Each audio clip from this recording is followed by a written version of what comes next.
दोस्तों सोचिए, करोड़ों रुपए चंदे से कमाने वाला बाबा और कथावाचक जब मंच पर बैठते हैं तो उनके सामने श्रद्धालुओं की भीड़ उमड़ती है। लेकिन जब देश बाढ़, भूकंप या महामारी जैसी आपदा से जूझ रहा होता है तो ये तथाकथित भगवान के दूत अचानक से कहाँ गायब हो जाते हैं। दोस्तों, ये कोई भावुक सवाल नहीं बल्कि कड़वी सच्चाई है।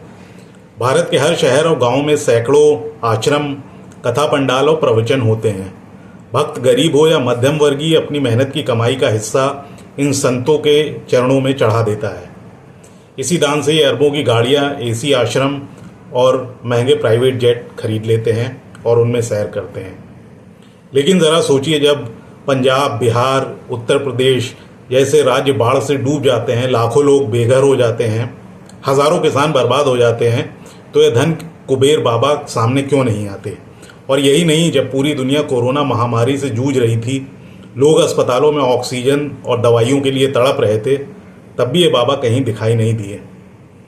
उस समय असली मदद की ज़रूरत थी, लेकिन बाबा केवल अपने डिजिटल प्रवचन और चंदे के तंत्र में व्यस्त रहे। देखिए, असलियत यह है कि इन संस्थाओं के पीछे एक विशाल धार्मिक उद्योग चलता है।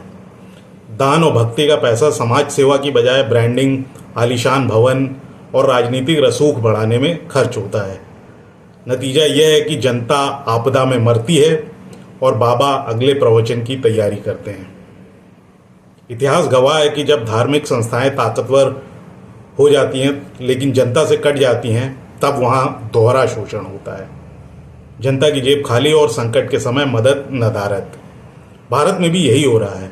सरकारें टैक्स छूट देती हैं, मीडिया उन्हें महिमा मंडित करता है, लेकिन जब मदद की घड़ी आती है तो ये बाबा मौन साध लेते हैं।